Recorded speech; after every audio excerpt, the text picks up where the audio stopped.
Good afternoon, and welcome to the Yale Center for British Art webinar on the current exhibition on our website called Art in Focus, the Provocation of Conditions, which will be on view through August 23rd. I am Linda Friedlaender, Head of Education. Yale University acknowledges that Indigenous peoples and nations, including Mohegan, Mashantucket Pequot, Eastern Pequot, Chautauqua, Golden Hill Paugussett, Niantic, and the Quinnipiac, and other Algonquin-speaking peoples, have stewarded through generations the lands and waterways of what is now the state of Connecticut. We honor and respect the enduring relationship that exists between these peoples and nations and this land. Please note, this program will be recorded. Your sound and camera are muted, will remain so throughout the program. We will be using the Q&A feature located on your navigation bar to gather questions, and they will be answered at the end of the program. If you are in need of closed captioning, a live transcript is available by clicking on the icon on your toolbar. Our speakers today are Yale undergraduates, Merritt Barnwell and Adam Chen, the student guide curators for this exhibition. Adam? Thank you for that introduction, Linda. My name is Adam Chen. I'm a junior at Yale pursuing simultaneous bachelor's and master's degrees in the history of art with a particular focus on the British Empire during the 18th century. Today, Merritt and I will be giving you an introduction to the exhibition, as well as sharing some of our experiences as student curators working on this project. I want to clarify first that the Provocation of Conditions exhibition is 100% digital. It is a show that can be experienced online, and I encourage you, if you haven't seen the page already, to go to the Center for British Art's website after the talk and watch the films in their entirety. No amount of explanation can compare to experiencing these works for themselves, so I do hope that this program will provide some context for the exhibition and the 4 films. As Linda mentioned, Merritt and I are both members of the Student Guide program at the Center for British Art. In addition to leading gallery tours, student guides used to meet regularly in the museum. We would invite curators or contemporary artists to speak with us, and the program also included trips to other cultural institutions. Student guides also have the opportunity to participate in the acquisition process through the John F. O'Brien Acquisition Program, as well as plan student-curated exhibitions through the Art in Focus program, of which this exhibition is a part. Until this year, Art in Focus exhibitions have always been centered around physical objects and physical exhibition spaces. Student guides would draw upon the collections of the Center for British Art to curate single-bay exhibitions in the museum galleries. Last year's exhibition, for example, which celebrated 150 years of women being at Yale, is still installed on the second-floor galleries for visitors to enjoy. But, as one can imagine, the 2020-2021 academic year presented a number of challenges for mounting an exhibition. Student guide meetings were held virtually, and students were called in from a number of different countries and time zones throughout the academic year. For a long time, the museum was closed entirely, so even those of us in New Haven were separated from the collections and unable to view special exhibitions, even if they were installed. So it became clear that Art in Focus for this year would have to be unorthodox. In order to guarantee that the public would be able to see the show, we moved it entirely online, a first in the history of the Center for British Art. The 4 pieces we exhibit are works of film art, a format which loans itself to digital dissemination, but one which Merritt and I had very little background in. So this project has certainly been a great learning experience for us, not just because of the unusual circumstances, but because of the content of materials. The title of the exhibition is The Provocation of Conditions, a quote which comes from a 2012 essay by one of the artists in the show, Rhodes. Each of the films in the exhibition provoke or disrupt existing situational conditions, be them historical, visual, or even imaginary. And there's a way that the exhibition itself can be understood as a provocation of conditions, defying separation and circumstances of the pandemic to bring together a wonderfully poetic collection of poems, which can be enjoyed by almost anyone, even from his or her living room. I'm so excited that this exhibition is up and running, and with that, I'll turn it over to Merritt to discuss the first film. Thank you, Adam. My name is Merritt, as Adam and Linda said, and I am a rising senior, and I've been a part of the Student Guide program since my first year. So because I took a gap year this past year, this is my 5th year in the group. So I've luckily gotten extended time with everybody. And I'm a double major in art and art history. So the first artist that I'm going to introduce is named Margaret Tate, and her film Color Poems that she made in 1974. And something that was very interesting about the process in curating this exhibit was that we got to interview and discuss a lot of the work with the makers themselves. And this was extremely helpful because we got to learn their personal intentions and reasons for making this work and what they were inspired by. And also, film is an extremely technical medium, more than a lot of like painting and printmaking and sculpture. A lot of it is just learning the medium and how to use a computer, how to use a camera, how to edit and everything. So it was interesting learning the processes and techniques through that. Unfortunately, Margaret Tate passed away in 1999. So she is the only maker that we didn't get to talk to directly. But as an artist myself, it's kind of interesting to only know somebody through their work and through their imagery, especially with artists who would like to use imagery rather than words. So this is how I've introduced myself and met Margaret Tate. So Tate was born in Orkney, Scotland, which would be the place that the majority of her work would revolve around and focus. And it was very personal to her, and she explored a lot of historical significant events through what happened to her family, through her community, through the actual place. So it was a major inspiration for her. And she began very unconventionally for a filmmaker, as with a lot of important people that don't usually, start with what they are known for. She began in medicine and she worked in the Royal Army Medical Corps. So she has a very strong background in science. And this allowed her to self-finance herself and become independent. So she traveled a lot with her medical background. And I think that's what began her inspiration in telling stories and showing people her life and other people's lives through film. And simultaneously, she was developing her poetry career. And I think she would say, first and foremost, that she was a poet. And in a lot of her pieces, they start with a poem that she wrote. And then from there, she would add imagery and sound to tell the story. So it's a very cool compliment to have this poetry and this filmmaking background. And they definitely complemented each other, engaged each other, and just were hand in hand.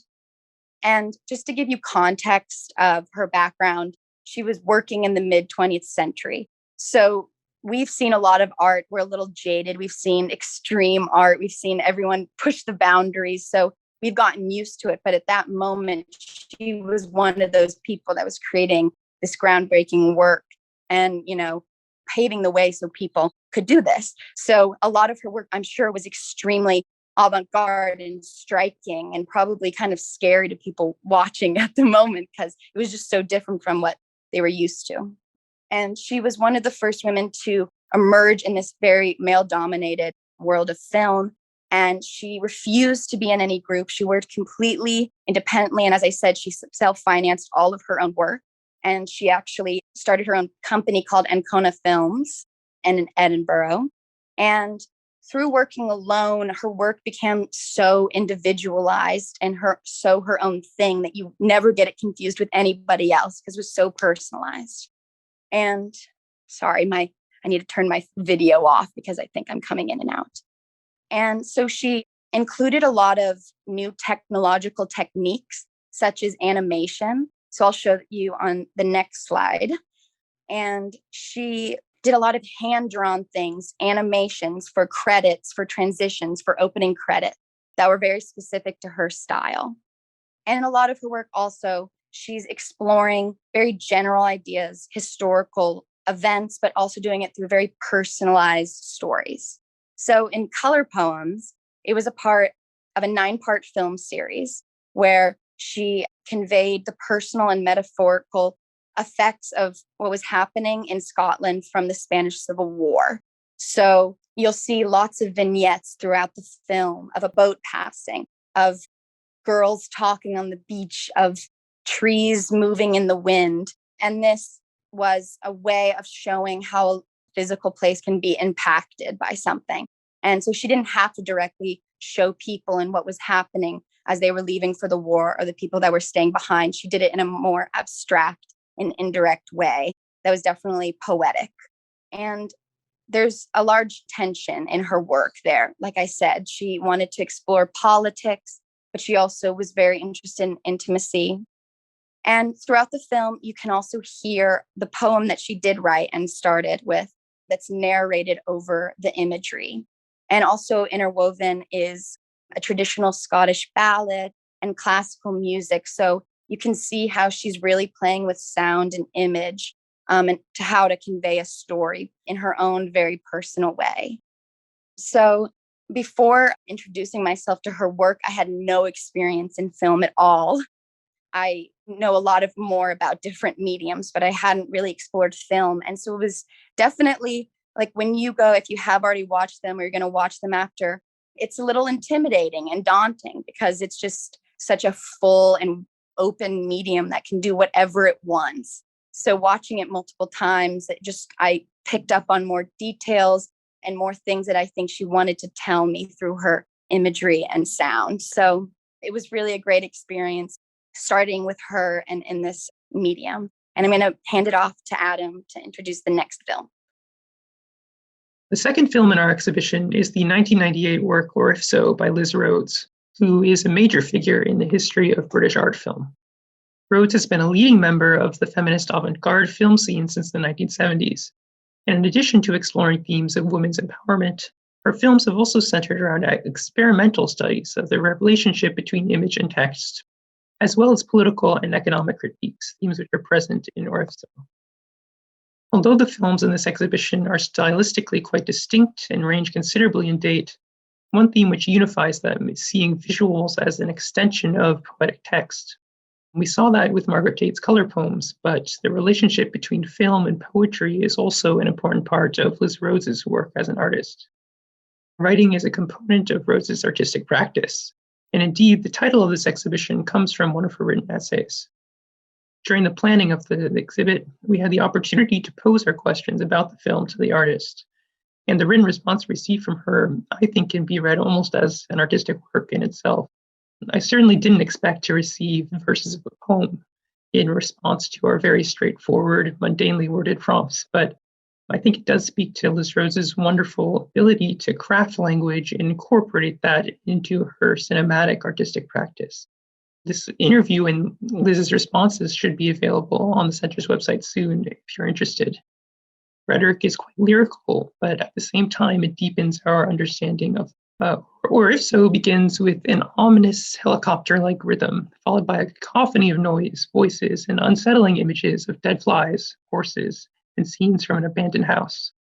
As a student guide who spends most of his time looking at 18th century paintings, the feeling that I got watching the opening of Or If So was one of disorientation and alarm. It is such a departure not only from most of the pieces that you can see at the Center for British Art, but from each of the tones that the films in the show present.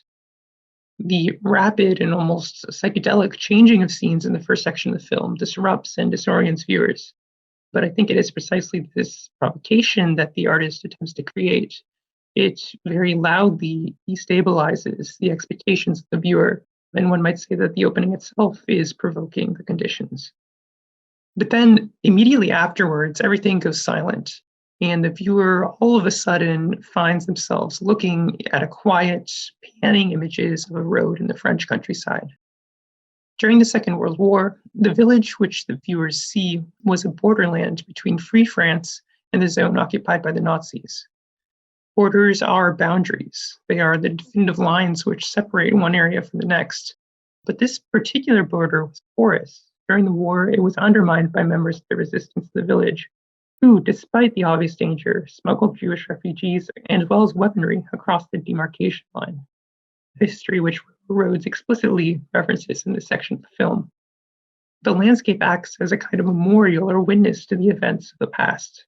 Without the same audio transition as before, the last part of Or If So shows images of 1990s London near the financial district.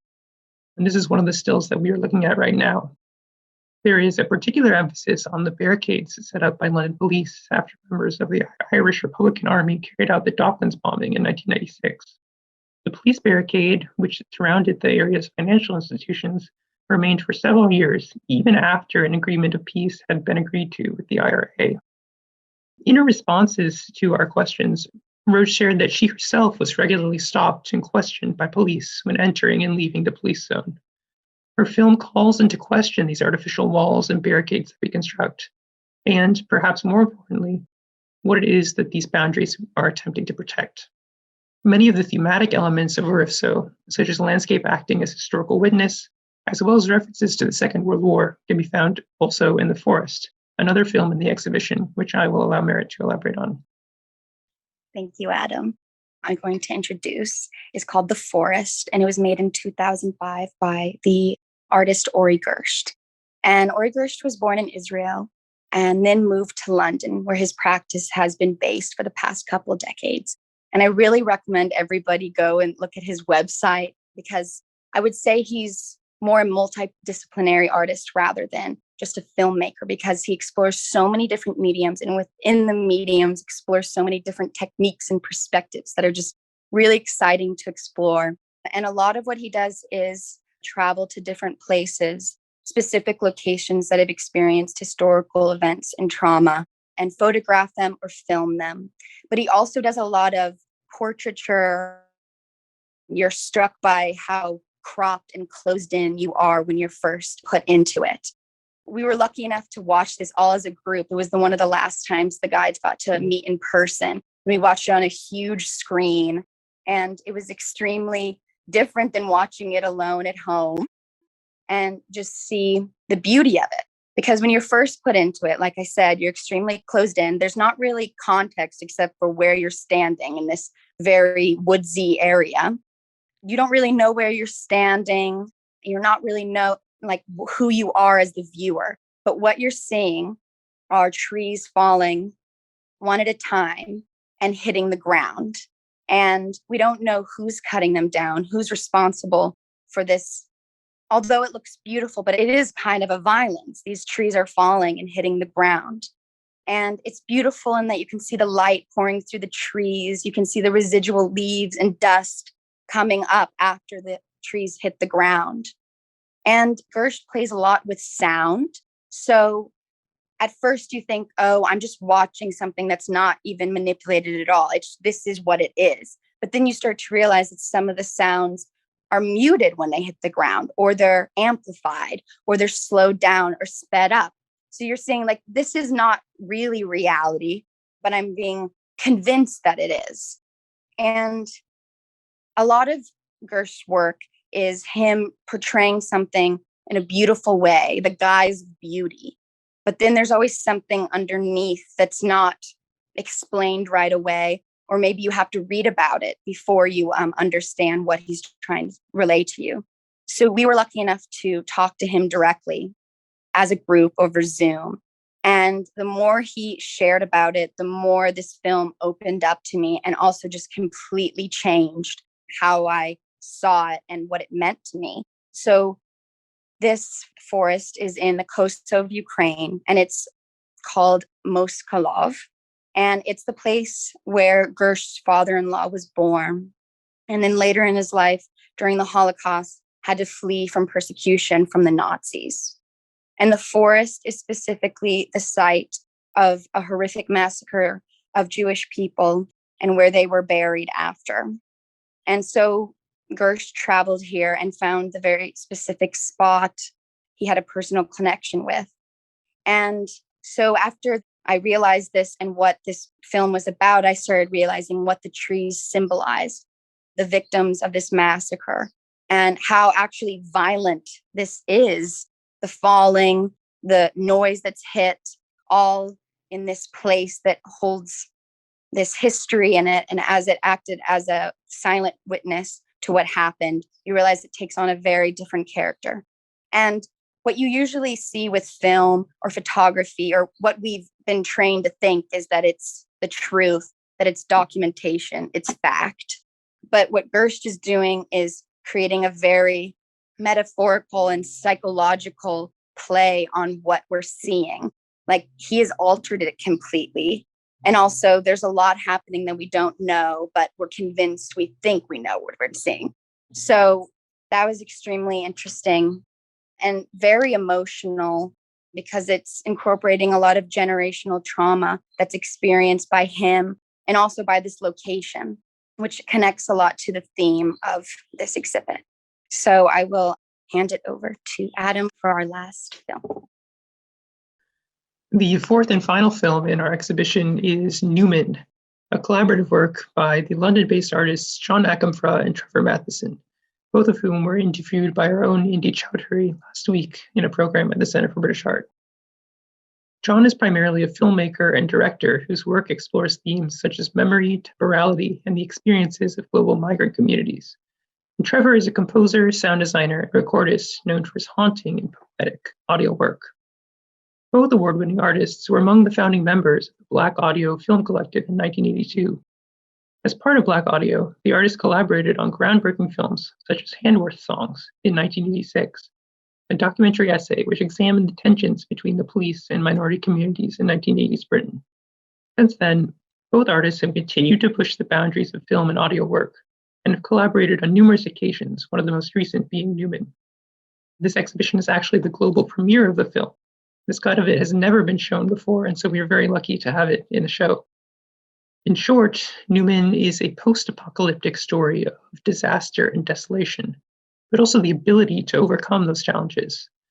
The artists use the modern city as a way of speaking about permanence and impermanence. They set up a contrast between the fleeting nature of the city's inhabitants with the constant features of the cityscape, which include civic monuments like the one we're looking at here. Throughout most of Newman, there is an eerie lack of people, despite all the scenes occurring in what is obviously a very large metropolitan center. One of the privileges of being a student guide at the Center for British Art this past semester, and especially as a student curator for this exhibition, was having the opportunity to speak with Trevor Matheson about his artistic work. This was done virtually, of course, but nevertheless, it was such a pleasure to hear his insights and thoughts on Newman, which then was in the process of being recut for this exhibition. During our conversation with Trevor, we asked him about the lack of population in the city presented by the film. And in explaining it, he kept referencing an oil painting that he noticed sitting somewhere behind me, visible on my webcam. That painting happened to be one that I had recently completed of a busy construction site showing cranes and machinery and all that. But I had similarly chosen to remove all of the people from the scene. Maybe this is one of the unexpected benefits of video conferencing because Trevor picked up on all of these serendipitous thematic connections that I never would have made otherwise, even with something that I had painted. In the beginning of Newman, there is a sense that all the people have disappeared. It's a desolate apocalypse. The only things that we see are these statues frozen in time. We see nature, we see pervasive fog, which hangs over everything. But like the construction machinery in the painting, the viewer of Newman is progressively exposed to vehicles which hint at signs of life. There is a Ferris wheel which rotates, there is a moving cable car, and a commuter train visible through the tall grass. Soon, viewers begin to see actual people dashing in between the trees, appearing and disappearing in a haze of a forested park. These are probably some of my favorite scenes in the film. The people are like ghosts in the fog. They have a kind of ephemerality which contrasts with the permanence of the buildings, the trees, the monuments, which, like in many of the films in the exhibition, silently endure as witnesses to the events of history. The title, Newman, which refers to a spirit or kind of divine power, calls to mind this comparison of people to ethereal ghosts. The word Newman coincidentally had currency for Margaret Tate as well, as she titled one of the 9 parts of color poems, The Newman of the Boughs. John and Trevor's film, Newman, was largely produced several years ago, well before the coronavirus, but the theme of the deserted city took on a new significance following the outbreak of the pandemic, which, of course, was the main contributing factor as to why this exhibition has manifested online as an exhibition of film art.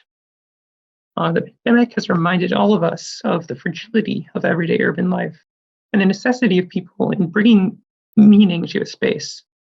One of the things that I really appreciate about Newman is that it ends on a message of hope. By the end of the film, there are more people, they're shown larger and more prominently, And the narration, which was once extremely bleak and pessimistic, becomes much more positive and suggests humanity's ability to resist apocalypse and endure the exacting conditions. And I think that this exhibition as a whole has proven Newman's message of humanity's persistence in the face of challenging conditions to be true. Even though many of us have been away from the museum space for many months, this project has managed to produce an exhibition which can be attended no matter where you are or however far apart you are. The digital format treads new ground for the museum. And because of that, there were certainly some challenging elements of pulling together a remote exhibition. But nevertheless, we feel so lucky to have been a part of this project and to have had the opportunity to work with everyone else in the center, as well as the artists. We want to make sure to thank Indy Chowdhury for her amazing work and guidance on this project. Courtney Martin, our director, Linda Friedlaender, James Vanderberg, Karen Bueller, and each of the artists who took the time to engage with us. It's really been a great experience.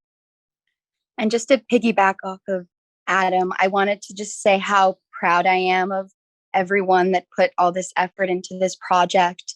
It made me really happy and very hopeful to know that we can have art and we can have these exhibits and these experiences, not just because they're convenient or easy, but that everyone put in so much effort, even though we're all in completely different places. I'm out of the country right now and I'm still able to tune in. And I'm just, although I'd rather be with people in person, I am happy about the fact that everyone's able to tune in and do their own thing, have different jobs, be doing different things, but we all can come together and commune over this art and what's really important. And just very thankful that I got to have this connection to art during a time that felt very empty and vacant, that I was able to come in and see familiar faces and just be able to talk to art when all the museums were closed. And just happy that we didn't just take a break and wait and just really acted and tried to put, so I'm really excited about this. And also that the Yale Center is exploring a very new medium, a medium I think a lot of people feel new to, and just widening the scope of what the center is capable of. So really loved participating. Thank you, Adam and Merritt. And now we'll go to the Q&A. Yeah, we have some time for a Q&A. Thank you both to the students and to Linda and to everyone that participated with this production and this exhibition. If you do have any questions, you can type them into the Q&A now. I have a few in here that I can read out to you both. So the first question is for both of you, and it asks how the sound, noise, or audio affected the choices of the films. The sound, to me, in Newman, seems like it's pervading all the films. Please, can you speak to this? Yeah, yes, I can start. I would completely agree with your observation that the sound is similar to a kind of Newman. In Newman, as we mentioned, we were speaking to Trevor Matheson, who is primarily an audio designer and recordist. He was responsible for the audio, not just for the film Newman, but also a number of the other films that were directed by John Akamfra. And he was the one who made the comment to us that the people running through the fog are like ghosts. They appear and they disappear. And certainly the audio, which is very haunting, paired with this kind of bleak narration of a story, reflects that idea of a Newman. In the other films as well, even in the ones where the term Newman is not explicitly mentioned, I think sound also represents a kind of ghost or spirit. I think that this is especially evident in the forest, where you have these falling trees. Sometimes they have sound, sometimes they don't have sound.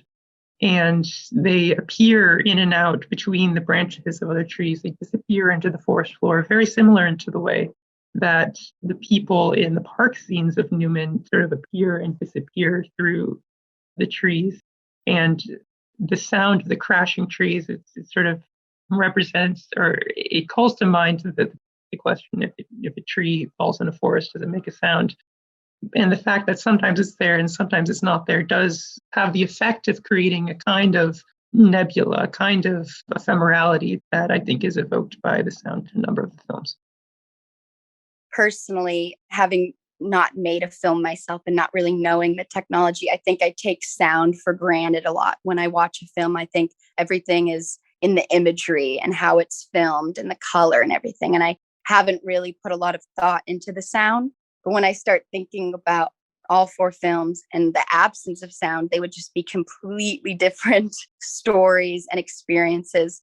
So I'm just thinking of the forest and like the impact, like just the absence of sound had, and just the little tricks that really people overlook. But when you really look into them and see how much work, you realize it's essential in storytelling. Every element is integrated and important. So I think all 4 of these makers, 4 of these films, did a wonderful job in employing all the elements that were essential in knowing the story. So Great. Thank you both. This question comes in asking, which film impacted you both the most and why? For me, the film which impacted me the most has got to be The Forest.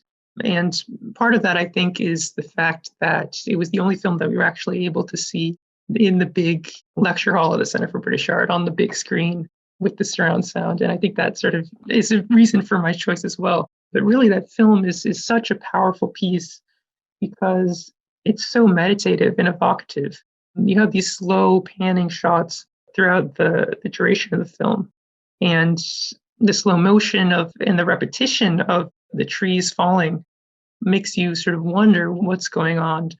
And it becomes a kind of very immersive and almost spiritual experience. And I watched it without knowing any of the historical context of what Gersh was commenting on. And after seeing this incredibly powerful visual film, after learning then that he's referencing the history of the Holocaust and how the trees falling might represent the victims of that tragedy that happened during the Second World War, it really changes the experience quite dramatically. And in that way, that's why it impacted me the most. And to continue with The Forest, I watched this movie recently where there was this scene where someone was like, I'm a landscape painter. I don't like painting people, but I like doing these scenes. And then this person who clearly had no experience in the arts, and I think they were trying to make fun of them, was like, how can a landscape be sad? Or how can a place have emotion? How can it be sad without people standing there being sad? And I laughed about that, but I've been thinking about it a lot. And I think it's a really good point that he didn't need to show these figures and have a narrative or be just outright and direct about it. He used these places that we travel through every day, and we think they're just like for us to tread through, but they hold so much emotion and feeling and memory. So I thought it just was a beautiful way of showing people's stories and impact without actually showing them. So Well said. Here's another question. Can you say more about the radical nature of each film? I think, Merritt, you were one that mentioned that these were, at the time of their creation, were considered sort of radical in terms of the medium, but does that radical nature still hold, or can you speak to that for each film? I think it's cool to think why they're radical, because I think a lot of them were developed in like early to mid 20th century, where we don't have the technology that we have nowadays, where we can also easily do things with the computer and the camera because we just have advanced so much. But back then, I think a lot of these radical and extreme and experimental things were just people trying to figure out how to do it. I think Margaret was like, how can I show text in my film? Oh, I'll hand make it and I'll do it myself. I think it's more indirect than like I'm making change. I think it's like I'm in my studio, I'm working, I'm in my head, I'm trying to figure out new techniques of expressing myself. And I have maybe I have limited money or resources. So I'm just going to figure out ways to do that. I can also speak to sort of the radical nature of Liz Rhodes's work in particular, because her work is often being described as radical or cutting edge. As I mentioned, Rhodes was sort of and still is a very sort of cutting edge member of the feminist avant-garde film scene. And she has been also doing works that are critiques of the economy, critiques of neoliberal capitalism.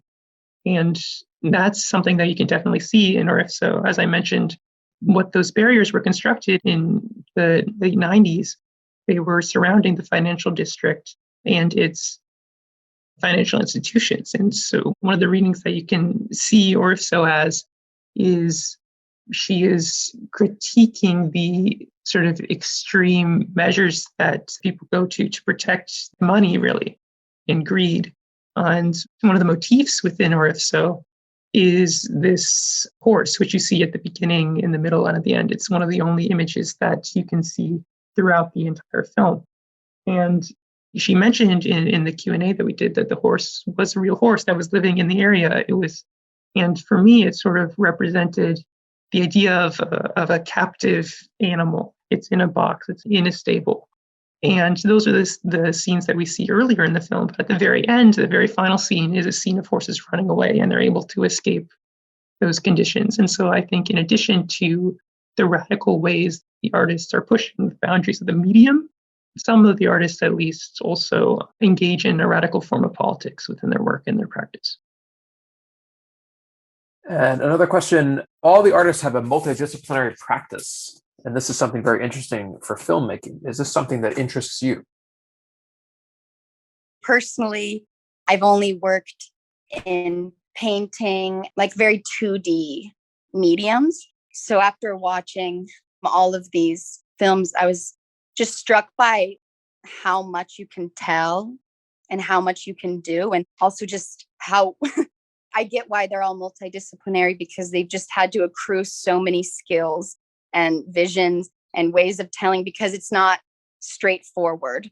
There's so many things you need to know to even remotely understand how to make a film. So I understand why they've explored so many different fields and just experiences in their lives, because that's how you can make like a full picture. And personally, it's still daunting, but I think there are just some things that are better told in certain mediums that a painting can't tell, or a sculpture can't tell, or a photograph. So I think all of them like know when to use film in the best way or for the best kind of expression, I think. Yeah, and I will add also that both Merritt and I are painters. And so in addition to being interested in the history of art and in contemporary art, we both have an artistic practice of our own. But one of the unifying themes of this exhibition was the connection between visual, film, and text and poetry. That is something that we see across all four of the films, super explicitly in ones like Margaret Tate and Liz Rhodes. But even in films like Newman, we have the text of a novel that's being read out as a narration to the film. And so that interdisciplinary practice and the relationship between the visual and the textual is something that we were very much interested in the exhibition. Another question coming in asks, all the films are political in some way, relating not just to the conditions now, but in the past, and relate to each other formally, but also politically. How much was this a consideration to the project? Yeah, I guess I can answer. Yeah, that's absolutely something that we were taking into consideration, thinking about the unifying themes that linked all the films and how they were in dialogue with one another. I mentioned one of the main themes was the connection between poetry and the visuals, but another one of those was that political connection and the connection to history. And so two of the films had references to World War II. The Rhodes talked about the occupation of France and the borderlands, rural France. Gersh took that to the other front, to Ukraine, and used that as a means of exploring artistic practice. And even in one like Newman, while it's not sort of explicitly historical, it's more of an imaginary story or an imagined apocalypse. The fact that so many of these scenes show monuments, which are real monuments, most of them, I think all of them are in London, which call to mind the history of the British Empire. Yeah, like the one we're looking at right now, I think is a 1912 statue in Hyde Park showing victory. And so it's this Edwardian era sort of imperial monument. And so these statues, Trevor was telling us, are memorials to history. And so, and that was something that we also saw across all the films, and that was definitely a unifying factor among each of the works that we were considering. I would also say it's so hard for an artist to make anything that's not political. I feel like whenever you tell a story, even if it's just you're filming your daughter or you're filming someone passing on the street or anything that incorporates everyday life in a story is going to be political. So I think that's just inherent to the medium. But I think we wanted to find a unifying today in a situation and why we were making this exhibit. Margaret Spillane asks, for both of you, could either of you offer us an idea about how museums might, in the future, present film in a provocative and unexpected way? I personally think that having the films accessible on the website is pretty radical. Just you can stay at home. You don't have to travel. It's extremely accessible. That's what I'm so excited about this exhibit, is that anyone can access it. There's no barriers. You don't have to travel. There's no money involved. It's just you and the art form. So I think if we could possibly always have something that readily available, not just physically, I think would open up a lot of doors. Yeah, I would just echo all of those sentiments.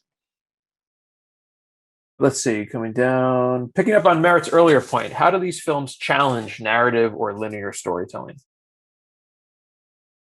Well, I would just say that, yeah, none of them at all follow a linear narrative or story, which is why, I'm so used to going to the movie theater and seeing very digestible movies. And I know how it's going to end. I know how long it's going to be. I know what message I should get, what point.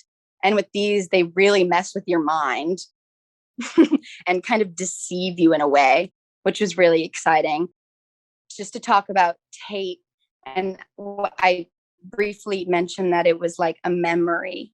I thought it was really interesting how I think that was her main intention, was following like the mappings of our brain and how we remember things. It's never really actually what happened specifically or exactly. It's how things that we've come up with or, created over time.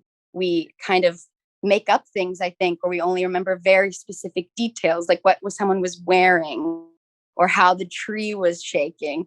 It's never exactly what happened. So I thought she did an amazing job in showing how our minds work. And so at first it was hard to gauge, and then it kind of opened up to me like, oh, this is how I would have experienced this. And this is how I think about things that have happened in my community.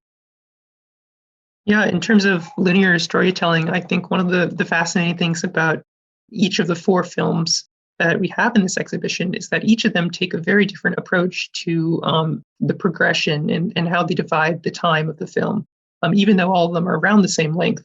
So the first one is divided into 9 individual sections, which are separate. And I think Margaret Tate actually showed some of the sections individually prior to compiling them into color poems. Liz Rhodes has 3 somewhat distinct sections which don't overlap, but there's not really the sense that they move progressively. With Newman by John Akamfra and Trevor Matheson, the progression happens over, I think, a period of 7 days. And so there's a title sequence, day 1, day 2, day 3. And so in that sense, it is more of a narrative, progressive story that's being told. And then in the forest, we have one continuous type of scenes that's throughout. And so there's really not a division of the time. So I think that's just one fascinating element of each of the 4 films. It speaks to the diversity of different approaches that the artists in the exhibition have taken. Yeah, we have time for 1 or 2 more. How important was it to show women filmmakers? Merritt, do you want to answer this? Yeah, I was hesitant to say like that Margaret Tate was one of the first women to emerge, because I feel like there were probably so many women that didn't receive the acknowledgement or didn't have the resources or the connections. So it's hard to be like, she's the one that did it. She was the one that revolutionized. But I just thought it was really important to show her, because I think film is an extremely difficult medium to be successful in, because there isn't a huge market for it. And there's not a lot of money in it, and it's just extremely hard to access at first. So I think she was a really great person to highlight because she did everything on her own. Wonderful. And our last question, because we do have a few minutes, will this project or these works or these artists impact your own work or study at Yale? If so, how? Well, I think for me, it certainly opened up a whole new sort of world of artistic objects and artistic works to explore. As I mentioned, I primarily study the art of 18th century Britain and the British Empire. So I'm used to looking at history paintings and genre scenes and maps and things of that sort. And so taking this time to take art film seriously and to learn about what each of these filmmakers are doing and how they're doing it. And the process of learning about each of these films has certainly opened my eyes to a number of different works, which I certainly would not have explored otherwise. And I'm very glad that I had the opportunity to work on this project. Personally, my own practice, I do a lot of portraiture, and it's always been such a narrow definition for me that portrait is a picture of someone's face and that's who they are. But like through these films, it's really opened up that definition that a portrait can be of the surroundings of somebody, the community of that person, what they see, the images they collect, the experiences they've had. And so I think I really want to explore a different way of showing somebody's background and their experiences, not just through exactly what they look like in one moment. No, it's obviously very traditional way of thinking about it. But yeah, and especially through landscape and place, that it holds such a huge important thing in how somebody is and how they were shaped. So I want to definitely explore that in my own practice. Wonderful. Thank you both. Thank you to all the attendees. Linda, if you'd like to make some final remarks. Thanks, James. First, I need to give a huge shout out to James because we've had a number of challenges here logistically with computers and sound and video, and especially for me personally. So thank you, James, for making this so successful. I just really admire Adam and Merritt for their abilities in terms of taking this project on. They had never done anything like this before. None of us had, as we've mentioned, but it took a lot of courage to jump into a project where we were all separated from each other, where we were working through technology instead of the conventional way, and that they stuck with it and were challenged, as they have admitted, by the subject matter and also it being new to them, and finding a way to have it be meaningful to them and also to explain it to their audience. So I'm just extremely proud of them for this enormous contribution to the center's programming, and also to Indy Chudhari, who just put her heart and soul into this project as well. And also to our director, Courtney Martin, for whom she was not going to be deterred and did not want to have a year go by where the student guides did not have a chance to put on a show. And it was her idea and her encouragement to do something with film and to put it on the website. So my gratitude goes to all of those people, and a shout out to the audience who came and to listen and appreciate your involvement by questioning our panelists here. And thank you all very, very much. Thanks, Linda. Let's just a reminder to everyone that's still with us that the center is now open on weekends, Friday through Sunday. You can reserve tickets online. This exhibition is viewable on our website through the summer. So thank you again and have a wonderful week.